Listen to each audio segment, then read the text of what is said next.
आप लोगों को बताएंगे कि लक्ष्मी जी कहाँ रहती है। सब लोग बड़े ध्यान से सुनिएगा। लक्ष्मी जी कहाँ रहती हैं और कितने दिन तक रहती हैं और उसके बाद क्यों जाती हैं और क्यों नहीं जाती। एक बहुत बड़ा सेठ था। लक्ष्मी जी की उम्र होती है 100 वर्ष की। वो जहाँ रहती हैं वहाँ 100 वर्ष रहती हैं और जब 100 वर्ष पूरा हो जाता है तो उस घर को छोड़कर दूसरे घर चली जाती है। तो उस सेठ के यहाँ 100 वर्ष पूरा हो गया, लेकिन उस सेठ के घर से लक्ष्मी जी की जाने की इच्छा नहीं होती थी। क्यों नहीं जाने की इच्छा थी? उस घर में जितने परिवार थे सब झुक करके रहते थे। किसी से कभी झगड़ा नहीं करते थे, किसी से विवाद नहीं करते थे, किसी प्रकार का ईर्ष्या दोष नहीं था, किसी प्रकार की शत्रुता नहीं थी, किसी का अहित नहीं चाहते थे। भूल जाएंगे, 2-3 लोगों का योगदान है, बता देते हैं, उसके बाद कहानी कहते हैं। 1100 रुपये बलवंत मिश्रा जी के तरफ से मैया के चरणों में समर्पित है और तार बाबू खरवार के तरफ से भी 1100 रुपये मैया के चरणों में समर्पित है। और आज एक बिटिया का योगदान आया है, संध्या नाम है उसके पिता का। क्या नाम बिटिया? आज जो बिटिया संध्या कहाँ है? बब्बन की बेटी नहीं, जो आज जो सब संतों को भोजन करा रहे थे, कहाँ, क्या नाम है? क्या नाम है इसके पिता का? विक्रम की बिटिया कल पहुंची। किस शकल में पहुंची? जैसे मीरा शबरी दीन भाव। महाराज जी, हमारी इच्छा है कि हम अपने यहाँ से हलवा पूड़ी बना कर लाए, आप लोग प्रसाद पालें। अब उसको यही नहीं ज्ञान है कि महाराज जी पाएंगे नहीं पाएंगे, लेकिन जैसे शबरी ने जूठी बैर भगवान को खिलाया, वही भाव उसके अंदर झलका। पूरा शबरी का रूप उस वक्त तो वही था। हमने कहा बिटिया बड़ी दुख की बात है, हम लोग अनुष्ठान में अपने जीवन का संकल्प लिए हैं, किसी के हाथ का जल भी नहीं पीते हैं, भोजन करना तो बड़ी दूर की बात है, लेकिन तुम ले आना सूखा राशन, हम लोग पालेंगे। नहीं महाराज जी, बर्तन हम ही मांज कर देंगे। उनका ठीक दिया, तुम्हारी भाग्य अच्छा है, चलो कोई बात नहीं। क्योंकि लक्ष्मण जी ने वो शबरी की बैर नहीं खाया तो उसको क्या करना पड़ा, सभी लोगों को मालूम है, भोगना पड़ता है। तो किसी भाव नहीं तोड़ना चाहिए। वो बेचारी सारी व्यवस्था से लेकर के आई, प्रसाद बनाए, पाया गया। तो इस तरह का योगदान पैसों से कई गुना भारी पड़ जाता। कहा गया है, साधु भूखा भाव का धन का भूखा ना है, जो कोई धन का फिरे वो साधु है ना है। जो गली गली बटोर लेते हैं, इतना दे दो ये करना, उतना दे दो ये करना, इतना दे दो वो करना, वो साधुओं से बहुत परे की बात होती है। संत महात्मा हमेशा भाव के भूखे होते हैं, उनका वही भोजन होता, वही आहार होता है।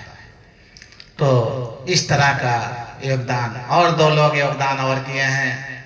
हमारे बढ़ईपुर से आए थे, वो हमारे आटा को कहे, महाराज जी हम आटा आपका जो है पिसा करके लाएंगे, जो बाजरा जो का आटा आप खाते वही आटा पिसा करके बेचने लाए। और उसके बाद में 100 रुपये दिए। नाम है अभिमन्यु यादव और एक का नाम क्या? नंदू चौहान। दोनों लोग आए, 100 रुपये दान भी किए। कहे महाराज जी हमारी इच्छा, कम से कम हम ही अपना लाएंगे आटा, वही पाना खत्म होने के पहले लाए देने। अब ये श्रद्धा है, उनका गांव छोड़कर, उनका जिला छोड़कर दूसरे जिले में आए, लेकिन उनका श्रद्धा की नजदीक है तो हम ही लेकर के जाएं। इस श्रद्धा के आगे सारे धन संपत्ति फीकी पड़ जाती है। कितना भी कोई दे देते उसका कोई मतलब नहीं रह जाता है। लेकिन यह है कि ये प्रभु के दरबार में जिसका खाता खुला हुआ है, जो खाता 10 रुपये 20 रुपये 100 रुपये 50 रुपये आप लोग देते हैं, ये सीधे उस दरबार में लिख जाता है, इसको कोई टाल नहीं सकता है। लेकिन लक्ष्मी जी की कहानी के बाद तो खाते की कहानी होगी। आज दोनों कहानी सुना देंगे। तो लक्ष्मी जी 100 साल पूरा हो गया उस सेठ जी के यहाँ। 5 बेटे 5 बहुएं थी और शेष सेठानी थे। 12 परिवार थे और 2-2 एक पोती पोते भी थे, सब सक्षम थे। लेकिन 100 वर्ष पूरा होने के बाद में किसी की आयु खत्म हो जाएगी, जाना पड़ेगा। अभी हम बैठे, अभी खत्म हो जाए, चलना पड़ेगा। क्या क्षण, एक क्षण, जब बुलावा आ गया तुरंत जाना पड़ेगा। तो ऐसे लक्ष्मी जी की आयु खत्म हो गई। लक्ष्मी जी दुखी होकर के सेठ जी के पास 12 बजे रात में पहुंची और कहने लगे, सेठ जी हम जाना नहीं चाहते हूं, लेकिन मेरा अब कार्यकाल खत्म हो गया, आपके यहां मैं नहीं रह सकती हूं, अब मुझे जाना पड़ेगा। कहां से? आपके घर से। सेठ जी उठकर बैठे 12 बजे रात में, हाथ जोड़ कहें, देवी कौन हो तुम? कहें मैं लक्ष्मी हूं, 100 वर्ष हो गया तुम्हारे कुल में रहते, तुम्हारे बाबा थे, तुम्हारे पिताजी थे, अब तुम्हारा कार्यकाल आया, लेकिन मेरा कार्यकाल खत्म होगा, मैं दुखी हूं, जा रही हूं। लेकिन तुम्हारे भाव से, तुम्हारे श्रद्धा से, तुम्हारे प्रेम से इतना पसंद हो कि कुछ मांगना हो तो एक वरदान मांग लो। वैसे हमें बताना ही नहीं चाहिए, चुपके से चली जाना चाहिए, लेकिन तुमने इतना मान सम्मान किया है कि तुम्हें छोड़कर जाने की इच्छा नहीं है। अब मैं मजबूरी में जा रही हूं। जब ऐसा सेठ जी ने भाव सुना तो सेठ जी ने कहा, देवी हमें मौका दे दो एक बार। कहें क्या? कहें कल 12 बजे जाना, हम विचार कर लें कि आपसे क्या मांगे। लक्ष्मी जी ने कहा, चलो इतना तो मेरे पास पावर है, मैं 24 घंटा प्रभु से विनती करके आपके घर में रहेंगे, लेकिन कल 12 बजे चली जाएंगे। कहें हाँ कल चले जाना, आज मौका दे दो हमें, अपने परिवार में सलाह कर लें। बड़े बड़े सेठों में ऐसा नियम है, जब कोई आपत्ति विपत्ति आएगी, कोई संकट आएगा, तो वो पूरे परिवार शाम को इकट्ठा बैठेंगे और विचार करेंगे, यह संकट आ गया है, इसको कैसे दूर किया जाए, और आपस में एक सहमत बनाएंगे, और जिसका विचार उत्तम होगा, जिसका मतलब बहुमत होगा, जो ज्यादा परिवार कहेंगे वही कार्य करेंगे, वो संकट दूर हो जाएगा। अब आज सेठ जी के तो 12 बजे रात के बाद नींद नहीं आई, उठकर बैठते हैं, लेटते हैं, बैठते हैं, लेटते हैं, जल्दी जल्दी बैठते हैं, लेटते हैं कि अब क्या करेंगे, लक्ष्मी जी चली जाएगी तो अब क्या होगा। रात में तो 2:30 बजे उठे, सेठानी को जगाए। सेठानी कहीं क्या बात है, कहीं सुनो तो। कहीं क्या, कहीं 2.5 घंटा हो गया, हमें नींद नहीं आई, ना लेट पाते ना बैठ पाते हैं। और लक्ष्मी जी खुश हैं हम लोगों के कार्यक्रम से, हम लोग जैसे जीवन यापन करते हैं बहुत पसंद है, पूजा पाठ से भी पसंद है, और हम लोगों को आपसी व्यवहार से भी पसंद है। लेकिन अब उनका कार्यक्रम पूरा हो गया है, प्रारब्ध खत्म हो गया, वो जा रही हैं। लेकिन हम लोगों के कार्य से प्रसन्न होकर के उन्होंने एक वचन मांगा है कि एक वरदान कोई मांग लो, वो पूरा करने के बाद जाएंगे। अब सेठानी को भी नींद न लगे। 4 बजा, दोनों पत्नी स्नान किए, पूजा पाठ किए, बहू बेटे सबको जगाए, कहे भैया सब उठो। कहें क्या? कहने तो उठो, बड़ा गजब हो रहा है, घर में अनर्थ होने वाला है।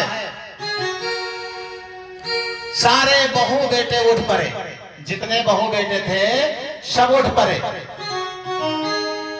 सब नहा धो करके और घर में बैठ गए पूरे परिवार से, और बैठ करके विचार करने लगे। क्या विचार कर रहे हैं? कि लक्ष्मी तो जाएगी ही, लेकिन अभी लक्ष्मी ने जो वचन दिया है, क्या वचन दिया है कि एक वरदान कोई मांग लो, तो कौन सा वरदान मांगा जाए। अब बड़ा बेटा कहा कि 5 लोग हैं, 1-1 करोड़ की 5 दुकानें मांग लो, जीवन कट जाएगा। बहू ने कहा हाँ पापा यही मांग लो, बहुत अच्छा है, 1-1 करोड़ की 1-1 दुकान मिल जाएगी, जीवन कट जाएगा। दूसरा बेटा कहता नहीं, धन मांग लो, हम लोगों के इतना पैसा आ जाए, 5-5 करोड़ मांग लो। बहू ने कहा ठीक है। तीसरा बेटा कहा कि 500 बीघे जमीन मांग लो, कहा ठीक है, बहू भी कही ठीक है। चौथा बेटे ने कहा कि पापा ऐसा मांग लो कि हमसे ज्यादा धनी कोई ना रहे दुनिया में, कहा ठीक है। 5वां बेटे ने भी कुछ मांगा, लेकिन 5वीं बहन जो बहू थी, 5वीं बहू जो छोटी वाली थी, वो कुछ नहीं मांगी। तो वो सोच रही है कि क्या मांगे जिससे हम लोग सुखी रहें। इसमें से कोई बताएगा क्या चीज मिल जाए तो सुखी हो जाए? नहीं। और कोई बताए? प्रेम। तो छोटी बहू ने कहा कि पापा ऐसा मांग लो कि हम लोगों के घर में हमेशा प्रेम बना रहे, हमारे पांचों देवरानी जेठानी और सासू एक थाली में भोजन करें मुस्कुरा करके, और हमारे पिताजी और पांचों बेटे एक थाली में मुस्कुरा कर भोजन करें। हम लोगों का आपसी प्रेम कभी खत्म ना हो, कभी अड़ोसी पड़ोसी से झगड़ा दुश्मनी ना हो, कभी किसी से शत्रुता ना हो, जहां हमारे परिवार रहे वहां प्रेम बना रहे। तो सब लोगों ने तेजी से ताली बजाया और खुश हुए, कहे इससे अच्छा तो कुछ नहीं हो सकता, यही मांग लिया जाता है। अब विचार बन गया, पक्का हो गया। और दूसरे दिन जब लक्ष्मी जी आई 12 बजे, तो कहीं सेठ जी जो मांगना है वरदान मांग लो, अब मैं जा रही हूं। तो लक्ष्मी जी की बहन का क्या नाम है? दलितरी नाम है। तो वो एक जगह पर दोनों बहन नहीं रहती, जहाँ लक्ष्मी जी रहती वहां उनकी बहन नहीं रहती, जहाँ उनकी बहन रहती तहाँ वो नहीं रहती। इसीलिए पीपल के पेड़ पर आप लोगों को हमने मना किया है कि रविवार को ना जल चढ़ाए ना दीपक जलाए, क्योंकि एक दिन उसकी बहन को रहने का मौका मिला है, और जो एक दिन उसकी बहन रहने पाएगी तो 7 दिन और तंग कर डालेगी, लक्ष्मी जी वहां आने नहीं पाएगी। ठीक है? जैसे किसी से एक दिन झगड़ा कर लो तो पता चला 6 महीना दुश्मनी हो जाती है। अब 6 महीने दलितरी का राज हो गया उस घर में, इससे झगड़ा तो एक दिन किए। अच्छा, कितने लोग इसमें से हैं जो पड़ोसी से खूब खुश रहते हैं, प्रेम बना है? बताएं, हाथ उठाएं। अरे राम राम, सब पड़ोसी दुश्मन आए गए हैं। हम तो जाने ना पूरे इलाका का सबसे बढ़िया बढ़िया लोग हैं, हमें लगा था सब झगड़ा कह के आया होगा। राम राम। चलो ठीक है, एक आदमी खुश है, देखे क्या करी जब दुनिया दुखी रही तो। अगर पूरा सब दुख हो जाए। आज संत महात्मा दुख से नहीं दौड़ते हैं, दुनिया को रास्ता दिखाने के लिए दौड़ते हैं। कोई हमारी बातों पर अमल करेगा वो भी सुखी हो जाएगा, इसलिए दौड़ते हैं, ना कि वो दौड़ने से सुखी होते हैं। वो तो संत सुखी विचरंत में एकांत बैठकर भगवान की भजन करें, उनका सुख हो गया। लेकिन वो अपने लिए मरे सो पाप आत्मा, अपनों के लिए मरे सो पुण्य आत्मा, जो संसार के लिए मरे वही परमात्मा होता है। तो संत इसीलिए परमात्मा के तुल्य कहे जाते हैं। वो संसार के सुखों के लिए अपने जीवन का बलिदान कर देते हैं, इसीलिए उन्हें परमात्मा का स्थान दिया गया है। और बाकी संतों में कुछ नहीं होता, जो आप लोग हैं वही हम भी हैं, जो आपको तत्व मिला वही हमको तत्व मिला है, जो ज्ञान चक्षु आप सभी लोगों को मिला वही हमको मिला है, जो आहार आप लोगों को मिला वही हमको मिला है, जो विचार आप लोगों को मिला हमको मिला है, और जो आप लोग जानते हैं उससे कहीं कम हम जानते हैं, उतना मुझे ज्ञान भी नहीं है। लेकिन फर्क इतना है कि मुझे जो कुछ पता है मैं उस पर अमल करके चल दिया, आप लोग अमल नहीं किए। फर्क इतना है, बाकी कोई नहीं है। और जब आगे बढ़े तो उसको हमें मिलने प्राप्ति होने लगा। आप लोग यहीं बैठे हैं तो कैसे हो? जैसे एक दोहा था, भूल गए हैं। अरे जिन ढूंढा तिन पाया गहरे पानी पे, और मैं बपुरा बूढ़न डरा रहा किनारे बैठ। दूसरी तीसरी में था ये दोहा, याद आ गया कि जो बूढ़ने को डर गया वो बैठे रह गया, और जो कूद पड़ा वो आ गया।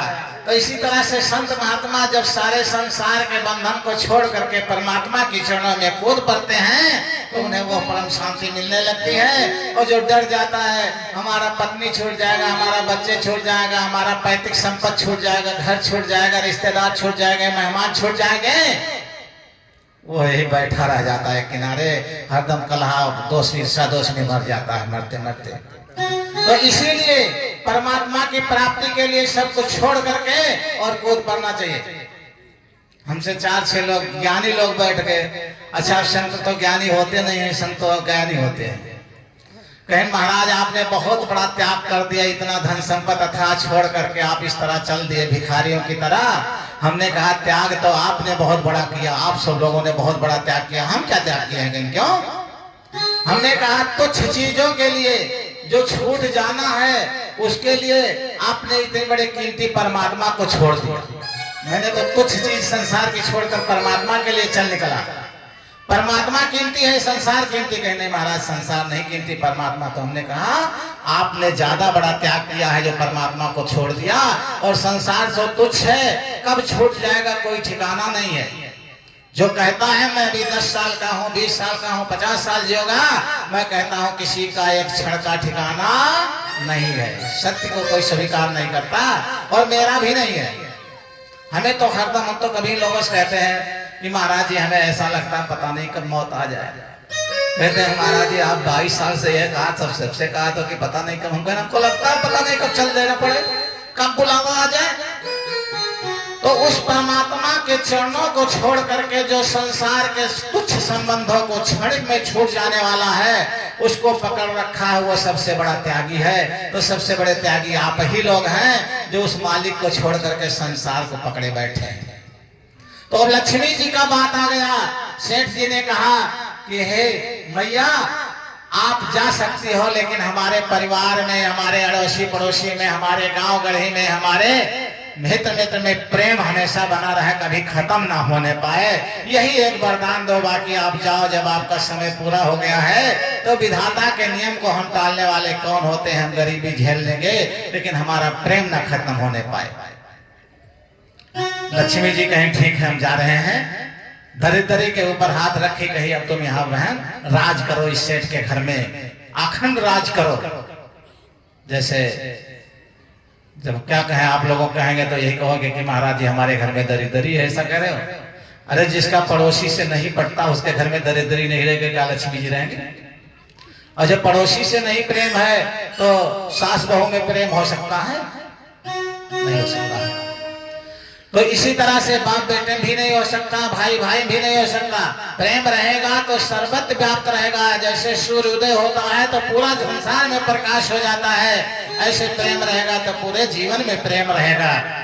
आज सेठ जी के घर में देखिए प्रेम की महिमा देखिए। दरिद्री को छोड़कर लक्ष्मी जी निकल पड़ी।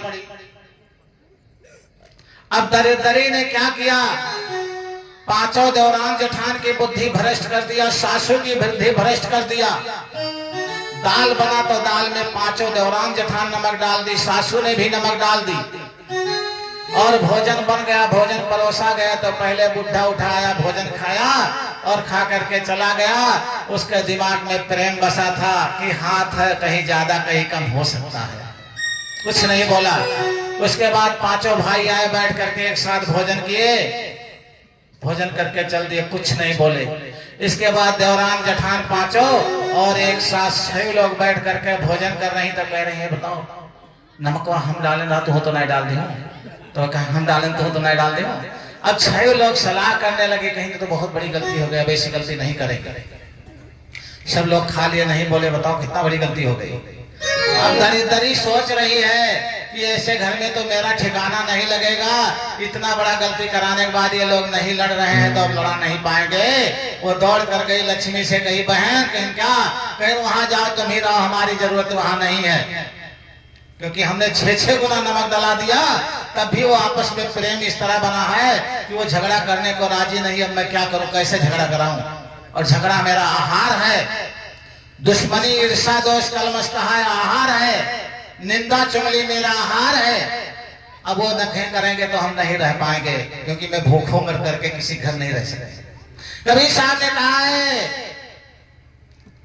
कबीरा निंदक ना मिले पापी मिले 1000, और एक निंदक के माथे लख पापी का भार। अगर आपके पास लाख गुना पाप है तो क्षमा हो जाएगा, लेकिन एक निंदा करने वाले का नहीं क्षमा। और बिना निंदा किए किसी चलता नहीं है। तो जब भोजन पाएगा उसके घर वो आएगी ना, तो इसीलिए उसको भोजन देना बंद कर दो, वो भाग जाएगी आपके घर से। तो फिर लक्ष्मी जी पुनः वापस आ गई और दरिद्री उसके घर से भाग गई। कही बहन अब हम फिर 100 साल इसके घर में रहेंगे। मैंने कहा है, अपना निजी अनुभव है, जिसका घर में पतन होने लगता है तो 3 पीढ़ी मिटते लगता है, और जिसके घर में बढ़ने लगते हैं तो 3 पीढ़ी बढ़ते लगता है। अगर किसी के माँ बाप अच्छे कर्म करने लगे तो बाप भुगता, बेटा भुगतता, तब पोते कहीं अमीर हो पाते हैं। और जो अमीर हो गए तो गलत कर्म करते करते 3 पीढ़ी मिट्टी में शाप लग जाता है। अब तो कलयुग है, जल्दी जल्दी होने लगा, लेकिन ऐसा शास्त्र कहता है। तो दरिद्री की रक्षा करने के लिए केवल हम उसको भोजन ना दें तो वो हमारे पास नहीं टिकेगी। जिसको भोजन देंगे वही रहेगा। तो ईर्षा, दोष, कलमश, कसाय, निंदा, चुगली खत्म कर दें तो आराम से वो भग जाएगी, भगाने की जरूरत नहीं पड़ेगी। तो इसी पर क्या करना पड़ेगा, हमें संगत में आना पड़ेगा, सुसंगत में। तो एक छोटी सी भजन होगी, सदा जो सुसंगत में आते रहेंगे वो जीवन को अपने सजाते रहेंगे। तो सभी लोग इस भजन को दोहराएंगे और अपने जीवन को सजाएंगे। और सुसंगत में सदा कैसे आ सकते हैं सभी लोग, सदा तो ये कथा होगी नहीं।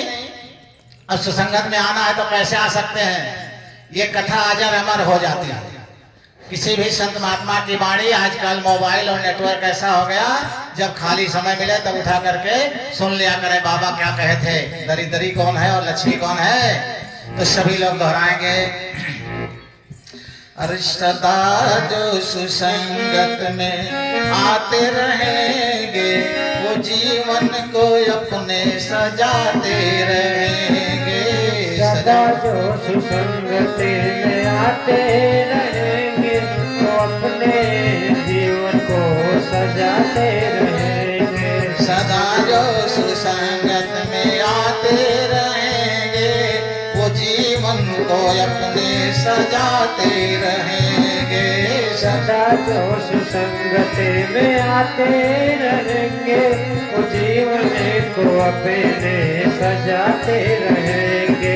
मिलेगी नहीं शांति उनको कहीं भी, मिलेगी नहीं शांति उनको कहीं भी, मिलेगी नहीं शांति उनको कहीं भी, जो परमात्मा को भुलाते रहेंगे। मिलेगी नहीं शांति उनको कहीं भी, जो परमात्मा को भुलाते रहेंगे। सदा जो सुसंगत में आते रहेंगे वो जीवन को अपने सजाते रहेंगे। सदा जो सुसंगत में आते रहेंगे वो जीवन को अपने सजाते रहेंगे। बनेंगे कभी मुक्त जीवन में वही, जो चाहो को अपने घटाते रहेंगे। बनेगी कभी मुक्त जीवन में वही, जो चाहो को अपने घटाते रहेंगे। बड़े ध्यान से सुनिएगा, अगर परमात्मा को भूल करके हम धन दौलत से शांति चाहे तो कभी मिल नहीं सकती है। और आज लोग धन दौलत के पीछे परमात्मा को भूले हुए हैं। तो हमारी सत्संगत, हमारी संत संगत यही सिखाती है कि परमात्मा को मत भूलो। धन दौलत प्रारब्ध से जो मिले, अपनी जितना मिले उतने में अपनी चाहों को घटा ले, उतने में गुजारा करने लगो, शांति मिल जाएगी। तो बनेंगे कभी मुक्त जीवन में वही, जो चाहो को अपने घटाते रहेंगे। बनेंगे चाहते कि जो जीवन को अपने घटाते रहेंगे। सदा जो सुसंगत में आते रहेंगे वो जीवन को अपने सजाते रहेंगे। सदा जो सुसंगत में आते रहेंगे वो जीवन को अपने घटाते रहेंगे। उन्हें ही वो सुख सिंधु स्वामी मिलेंगे, जो दुखियों के सुख, जो दुखियों को सुख पहुंचाते रहेंगे।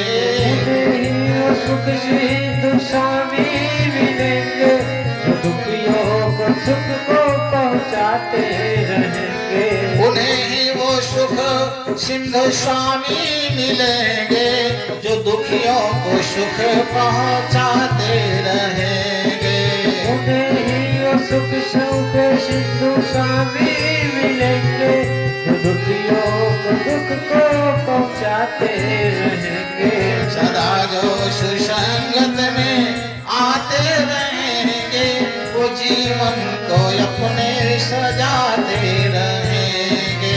सदा जो सुसंगति में आते रहेंगे, वो जीवन को अपने सजाते रहेंगे। कहा गया है अगर किसी दुखिया को देखकर जो कोई दुख नहीं होता है, उसके दुख दूर करने का प्रयास नहीं करता है, वो मनुष्य नहीं, वो पत्थर देही माना जाता है, उसको मनुष्य नहीं माना जाता है। इसीलिए जो सत्संग सुनते हैं, कथा सुनते हैं, उनका कर्तव्य है कि किसी को दुखी देखें तो अपना कोशिश करें उसके दुख दूर करने को, उसके अंदर सुख पहुंचाने की भावना लाएं। तो समझो आप लोग सत्संग सुनते हैं, अगर उसके दुख को देख करके और मजाक उड़ा लिए, हंसी उड़ा लिए, चीटिंग कर लिए, तो आपको होनी कभी बख्शेगी नहीं।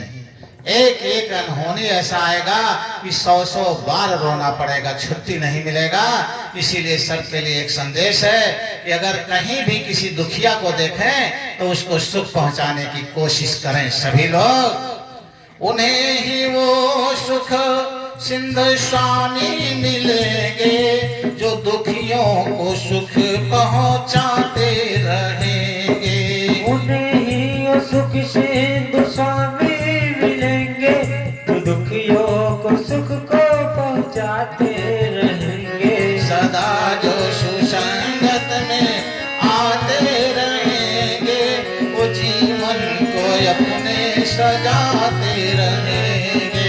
सदा जो सुसंगति में आते रहेंगे, वो जीवन को अपने सजाते रहेंगे।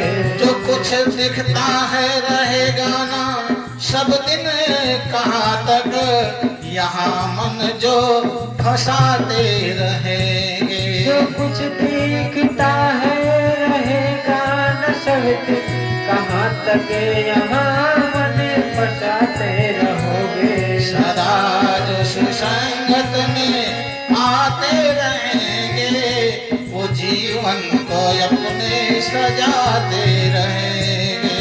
सदा जो सुसंगति में आते रहेंगे, वो जीवन को अपने सजाते रहेंगे। उन्हीं की बनी और बनती रहेगी, जो बिगड़े किसी की बनाते रहेंगे। उनकी बनी और बनती रहेगी, जो बिगड़ी किसी की बनाते रहेंगे। किसका बनेगा? जो दूसरे का बनाने की कोशिश करेगा। ये अपना निजी अनुभव है। जब रात में खड़े होकर के एक पांव के बल से अगर किसी के लिए रो देते हैं, मैया वो फला शिष्य बहुत पीड़ित है, दया कर दो, तो माँ इतना जल्दी सुन लेती हैं कि मुंह से निकलने में देर लगता है, उसका दूर होने में देर नहीं लगता है। लेकिन अगर वही खड़े होकर अपने लिए रोने लगे, हे मैया मुझे यहाँ का प्रधानमंत्री बना दो, मुझे यहाँ का राजा बना दो, मुझे इतना धन दे दो, मुझे यह बंगला दे दो, यह बिल्डिंग दे दो, तो माँ नहीं सुनेगी, क्योंकि ये अपने लिए मर रहे हैं। तो जब आप दूसरे के लिए मरना शुरू कर देंगे तो आपका तो ऐसे बन जाएगा। तो इसीलिए सभी के लिए एक ही संदेश है, उन्हीं की बनी और बनती रहेगी, जो बिगड़ी किसी की बनाते रहेंगे। उन्हीं की बनी और बनती रहेगी, जो बिगड़ी किसी की बनाते रहेंगे। सदा जो सुसंगत में आते रहेंगे, वो जीवन को अपने सजाते रहेंगे। सदा जो सुसंगति में आते रहेंगे, वो जीवन को अपने सजाते रहेंगे। पथिक अपने में अपने प्रीतम को पाकर बहुत सो निरंतर मनाते रहेंगे। पति के अपने अपने प्रियतम को पाकर बहुत निरंतर मनाते रहेंगे। परमात्मा आपको अपने आप मिल जाएगा, केवल आप दूसरे को सुख पहुंचाने की कोशिश करें, दूसरे के दुख को दूर करने की कोशिश करें, दूसरे के बिगड़ी हुई बिगड़ी को दूर करने की कोशिश करें। परमात्मा को खोजने की जरूरत नहीं है, परमात्मा ऐसे जीवों को खोजता है बहुत लोग तो चुपके से आते हैं, कहीं बुला लेते हैं भी कथा सुनने ना चली जाए, हम डालने ना चली जाए, इनका भी भला ना हो जाए। ऐसे लोग को कभी नहीं मिलेंगे। अपना थोड़ा लेट हो जाए लेकिन दूसरे को लेकर के आए तो देखो परमात्मा जब हम दूसरे के लिए रोते हैं तो परमात्मा पहले सुनता है। तो इसीलिए सबके लिए एक ही संदेश है, दूसरे का हित करना सीखो।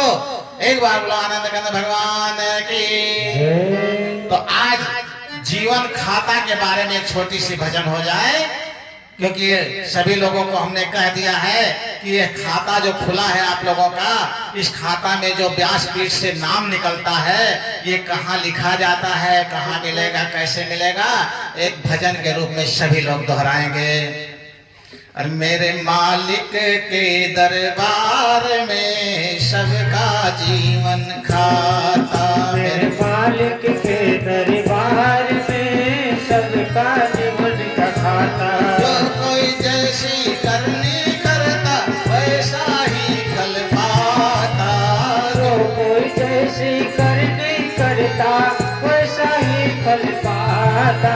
मेरे मालिक के दरबार में सबका जीवन खाता, मेरे मालिक के दरबार में सबका जीवन का खाता। जो कोई जैसी करनी करता वैसा ही फल पाता, जो कोई जैसी करनी करता वैसा ही फल पाता। मेरे मालिक के दरबार में सबका जीवन खाता, मेरे मालिक के दरबार में सबका जीवन का खाता। किसका किसका मिलेगा सभी लोग ध्यान से सुनिएगा, किसी को बख्शेगा नहीं वो मालिक। ये नहीं है कि नाम बोला गया तो मिलेगा, नाम नहीं बोला गया तो नहीं मिलेगा। वहां तो लिख जाता है तुरंत, जब घर से लेकर चलते हैं तभी लिख जाता है यही कि मैं जाने वाला है। ठीक है।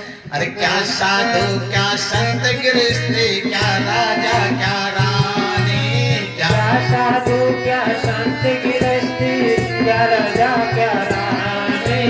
क्या साधु क्या संत गृहस्थी, क्या राजा क्या रानी, क्या साधु क्या संत गृहस्थी, क्या राजा क्या रानी। प्रभु की बही में लिखी हुई है सबकी कर्म कहानी, सबकी बहिन लिखी हुई है सबकी कर्म कहानी। बड़े बड़े वो जमा खर्च का सही हिसाब लगाता, बड़े बड़े वो जमा खर्च का सही हिसाब लगाता। बड़े बड़े वो जमा खर्च का सही हिसाब लगाता, बड़े बड़े और जमा खर्च का सही हिसाब लगाता। मेरे मालिक के दरबार में सबका जीवन खाता, मेरे मालिक के दरबार में सबका जीवन का खाता। जितना क्षण इस दरबार में प्रभु के दरबार में आप लोग समय दे रहे हैं उतना क्षण भी वहां लिख जाता है। जितना क्षण मन में विचार अच्छा बनाते वो भी लिख जाता है, जितना क्षण दुराचार बनाते वो भी लिख जाता है, जितना क्षण किसी का हित करते वही लिख जाता है, जितना क्षण किसी का अहित करते वो भी लिख जाता है। किसी को बख्शा नहीं जाएगा। संत महात्मा गृहस्थ राजा रानी कोई छूटेगा नहीं, सबका हिसाब करेगा।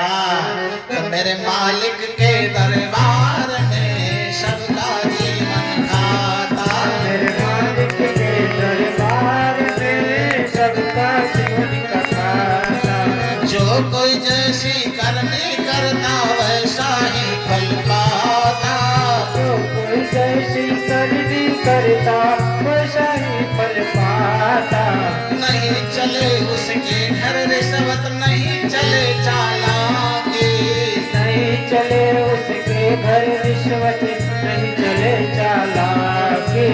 उसकी अपने लेन देन की रीत बड़ी है बाकी, उसकी अपने लेन देन की बड़ी रीत बाकी। उसकी अपनी लेन देन की रीत बड़ी है बाकी, उसकी अपने लेन देन के रीत बड़ी है बाकी। उनकी नैया पार करे वो पाप स्वयं डूब जाता, उनकी नैया पार करे वो पाप स्वयं डूब जाता। मालिक के दरबार मालिक के दरबार में सबका जीवन का खाता। जो कोई जैसी करनी करता ऐसा ही फल पाता। जो कोई जैसी करनी करता वैसा ही फल पाता। बड़े बड़े कानून प्रभु के बड़ी बड़ी मर्यादा। बड़े बड़े कानून प्रभु के बड़े बड़े मर्यादा। किसी को कौड़ी कम नहीं देता, किसी को दमड़ी ज्यादा।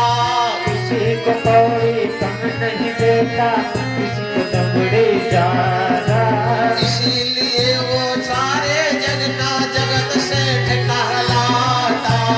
इसीलिए वो सारे जगत का जगत सेठ कहलाता। मेरे मालिक के दरबार में सबका जीवन खाता। मेरे मालिक के दरबार में सबका जीवन खाता। उसके यहाँ कोई चालाकी नहीं चलेगी। उसके यहाँ अगर सोच लो कि चलो महाराज जी नहीं जान पाए, हमने दे दिया दक्षिणा या नहीं दिया, क्या हमें जान पाए कि नहीं दिए? नहीं, उसके यहाँ मन में भी जो सोच लो वो भी लिख जाता है। कोई चालाकी नहीं चलेगी, वहाँ कोई घूस बात भी नहीं चलेगा। वहाँ तो बिल्कुल न्याय स्पष्ट हो जाता है, इसलिए वो जगत सेठ होता है। मैं कहता हूँ कि दया की ना होती जो आदत तुम्हारी, तो सोनी ही रहती अदालत तुम्हारी। बड़े बड़े तो बहुत ऊंचा गांव है, यहाँ तो बहुत अच्छे अच्छे लोग हैं। ऐसे गांव में गए हैं जहाँ लोगों ने कहा महाराज आपका सब झोली वोली छीन लेंगे। यहाँ कोई पंडित कथा बाँचने इस गांव में नहीं आता है, और वहां गए हैं तो वहां भी लोग हाथ जोड़कर खड़े हो जाते, महाराज हम भी दक्षिणा देंगे। हमने कहा क्या हुआ भैया? तो इसीलिए उसकी अदालत कभी खाली नहीं हो सकती है। कोई निष्पक्ष और निष्काम भाव से उसकी अदालत पर देखा कितना बड़ा दयालु है। उसकी अदालत में जाकर के तो देखो, वहां स्पष्ट रूप से न्याय ही न्याय होता, वहां न्याय होता ही नहीं है जहां उसकी अदालत होती है। तो किसी को कौड़ी कम नहीं देता, किसी को दमड़ी ज्यादा। किसी को कौड़ी कम नहीं देता, किसी को दमड़ी ज्यादा। इसीलिए वो सारे जग का जगत सेठ कहलाता। इसीलिए वो सारे जगत का जगत सेठ कहलाता। जो कोई जैसी करनी करता वैसा ही फल पाता। जो कोई जैसी करनी करता वैसा ही फल पाता। मेरे मालिक के दरबार में सबका जीवन खाता। मेरे मालिक के दरबार में सबका जीवन का खाता। करता वही हिसाब सभी का एक आसन पर बैठ के। करता वही हिसाब जगत का के आसन पर डट के। उनका फैसला कभी न बदले लाख कोई सर पाट के। उनका फैसला कभी न बदले लाख कोई सर पट के। समझदार तो चुप रहता है, मूर्ख शोर मचाता। समझदार तो चुप रहता है, मूर्ख शोर मचाता। जो कोई जैसी करनी करता वैसा ही फल पाता।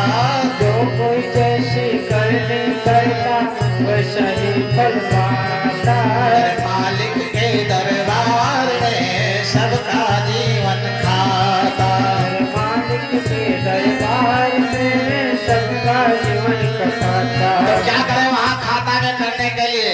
आज आप लोगों को बता देते हैं, हमारा शास्त्र कहता है दान छुपा कर करना चाहिए, छपा कर नहीं करना चाहिए। लेकिन आजकल लोग छपा कर करते हैं।